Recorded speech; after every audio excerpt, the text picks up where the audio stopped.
Bonjour à toutes et à tous et bienvenue dans Dev Café qui est une vidéo quotidienne que vous retrouvez sur cette chaîne et qui n'a qu'une seule ambition, à savoir vous résumer au mieux l'actualité autour du développement. Et aujourd'hui le programme d'ailleurs il va être assez éclectique comme on dit parce qu'il va y avoir un peu d'open source, de l'Android, du PyPy, mais aussi des suites sur ce qui se passe au Montana. Bref, comme on dit, asseyez-vous bien confortablement et dans 10 minutes vous saurez tout ce qu'il faut retenir dans l'actualité.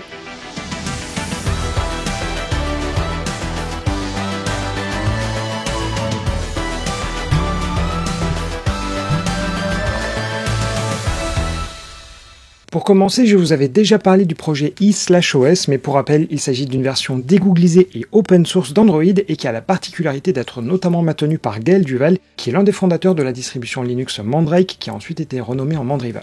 Et le projet va bientôt fêter ses 5 années et ils viennent de présenter leurs objectifs à venir. Mais il faut dire que Google ne simplifie pas vraiment les choses, car avec les Play Services et les API comme Play Integrity, eh bien les applications Android, elles deviennent de plus en plus difficiles à utiliser justement sans ces services de Google. Ils vont donc essayer de continuer au maximum de moquer les API. Sinon, dans la liste des infos qu'ils donnent, ils réécrivent totalement leur launcher pour supporter les tablettes. Ils vont aussi mettre en open source le module permettant de gérer finement les droits sur la vie privée. Et enfin, la reconnaissance vocale, tout comme un service de backup, sont prévus. Et je vous appelle les autres éléments de la liste qui sont tout simplement un service de cloud qui sont en gros un second business un peu en mode au cas où. Ils annoncent aussi que 2 nouveaux téléphones seront prochainement vendus sur leur boutique, car pour rappel, ils supportent des téléphones existants du marché, comme par exemple des vieux Pixel ou des téléphones de Samsung, et ça c'est bien en open source, mais l'idée c'est qu'ils proposent en leur nom propre des modèles pour rendre un peu plus mass market leur variante d'Android, et pour rappel, ça s'appelle i/OS. On reste un peu dans la lutte anti-Google, car il y a aussi plein d'alternatives aux services comme Docs, Calendar et consorts, et pour ça c'est à nouveau à l'initiative d'un projet français puisqu'il s'agit de Framasoft. En l'occurrence, ils viennent de lancer une campagne de dons pour récolter 6 000 €. Cet argent il servira à améliorer les services existants, en créer de nouveaux ou même à contribuer aux dépendances qu'ils utilisent. Et si je cite uniquement les nouveaux, Framaspace c'est une sorte de gros environnement de travail qui va regrouper des fichiers, un calendrier et de la documentation. Il y a aussi Framagroup où ce sont des listes de discussions et qui devraient d'ailleurs être lancées dans une dizaine de jours. Par conséquent, si ça vous intéresse de contribuer, il y a différents paliers, mais ici on n'est pas du tout sur du Kickstarter où en fait votre argent part et c'est un peu le random côté résultat, parce qu'en fait Framasoft ça fait des années que ça existe. Mais surtout, si vous vivez en France, les dons que vous ferez, ils seront défiscalisables. Par conséquent, si vous voulez mêler l'utile en vous passant de Google et l'agréable à savoir les aider, eh bien vous savez ce qu'il vous reste à faire. Allez, on retourne à du plus concret pour l'aspect développement avec un outil assez peu connu qui permet de faire des applications cross-platform pour le mobile et le desktop. Malheureusement, il a un gros handicap, c'est son nom, à savoir MauiKit. Et si ça vous dit peut-être quelque chose, c'est que le remplaçant de Xamarin Forms chez Microsoft s'appelle .NET MAUI. Et dans l'idée de ce MauiKit, ça utilise du Qt avec plus précisément du QML et les Quick Controls de Qt. D'ailleurs, les principaux projets qu'il utilise sont sous KDE. Et si je vous en parle aujourd'hui, c'est que la version 3.0 vient tout juste de sortir, et c'est assez spécial comme release car ça concerne autant le framework que certaines applications qu'ils développent en parallèle et qu'ils appellent la Maui App Stack. L'idée c'est d'avoir certes des exemples, mais surtout des applications utilisables au quotidien. Je vais pas revenir en détail sur le changelog ensuite, mais l'idée c'est que le framework gère mieux les différentes tailles et formes d'écran. Par conséquent, si ça vous intéresse d'aller plus loin, avec pour rappel du Qt qui génère des applis mobiles et desktop, vous avez comme d'hab le lien dans la description. Allez, aujourd'hui on fait un peu différemment de d'habitude parce qu'on regarde déjà les actus en bref.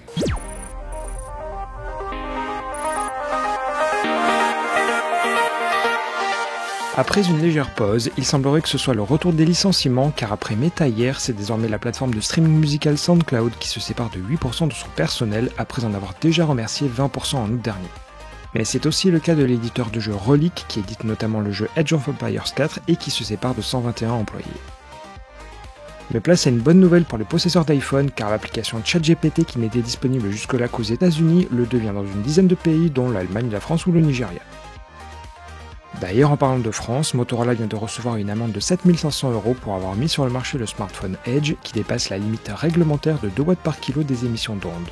Le fabricant avait déjà fait une mise à jour pour diminuer la puissance de l'antenne, mais les taux restaient trop élevés. On change ensuite de continent pour aller en Chine et rares sont les entreprises occidentales à arriver à s'imposer. C'est notamment le cas d'Amazon qui a décidé de fermer son App Store dans le pays. En revanche, le site marchand ou encore AWS continueront bien d'opérer. Et enfin, les possesseurs de Surface Pro X ont une caméra sur leur ordinateur, mais qui ne leur sert à rien du tout car elle ne fonctionne plus depuis quelques jours. De manière étrange, en changeant la date au 22 mai, par magie, hop, elle retrouve vie. On a donc maintenant un nouveau type de bug, les bugs à activation datée dans le temps.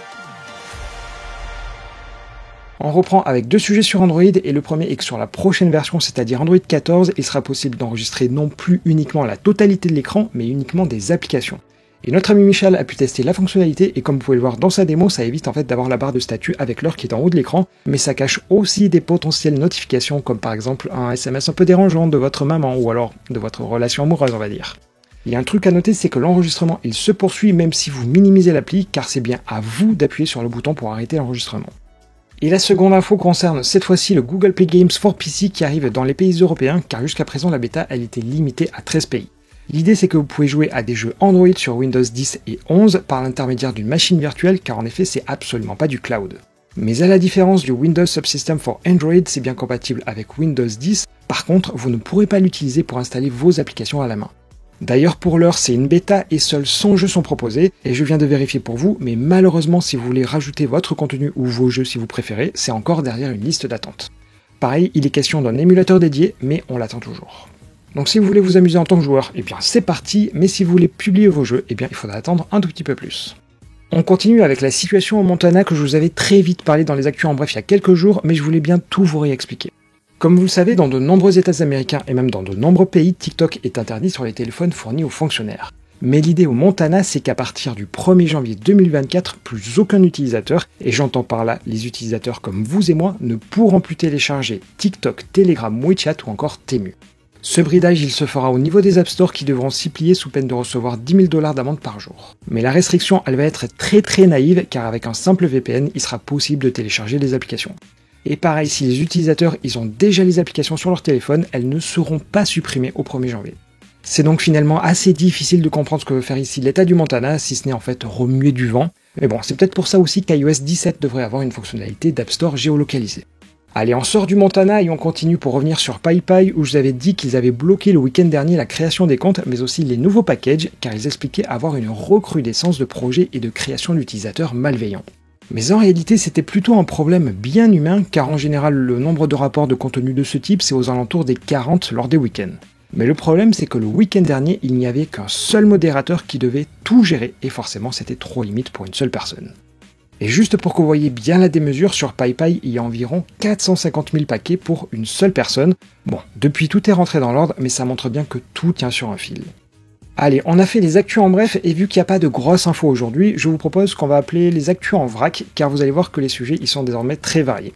Pour commencer, Citymapper, qui est une super appli pour les transports en commun dans les grandes villes, a été rachetée il y a quelques semaines, et parmi les faits marquants, alors qu'elle avait un abonnement payant, et bien désormais toutes les fonctionnalités sont gratuites, ce qui côté utilisateur c'est plutôt bien.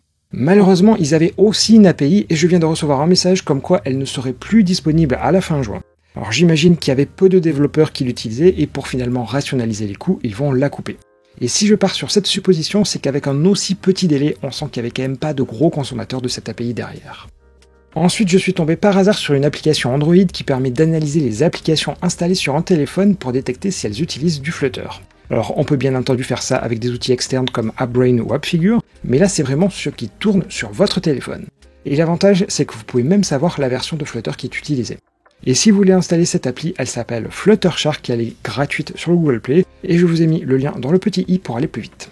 Allez, je continue dans l'univers d'Art et Flutter où le package HTTP va atteindre la fameuse version symbolique 1.0 après quasiment 10 ans après avoir erré dans les 0. quelque chose. Côté changelog par contre ce n'est pas que du symbolique car cette version elle supporte Dart 3.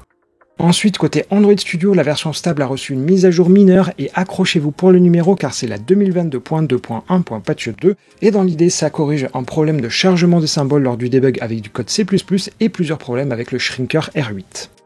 Et comme dernière info, et je sais que vous n'allez pas vous en remettre, le client de messagerie Thunderbird va avoir un tout nouveau logo. D'ailleurs, sans rentrer dans les détails, mais après quelques années d'errement, il y a enfin un nouveau souffle qui est lancé dans ce projet, et c'est forcément une bonne nouvelle.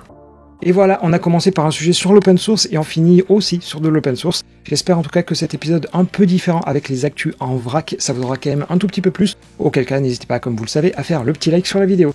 Et maintenant, c'est l'heure de se quitter, mais je sais pas finalement trop quel jour vous donner rendez-vous, parce que selon les cas, vous allez avoir soit un week-end de 2 jours, soit de 3 jours, selon si vous travaillez pour le lundi de Pentecôte ou pas. Quoi qu'il en soit, moi je vous souhaite une très belle journée, aussi un très bon week-end, et quoi qu'il en soit, moi pour sûr, je vous donne rendez-vous dès lundi 7h, aux aurores.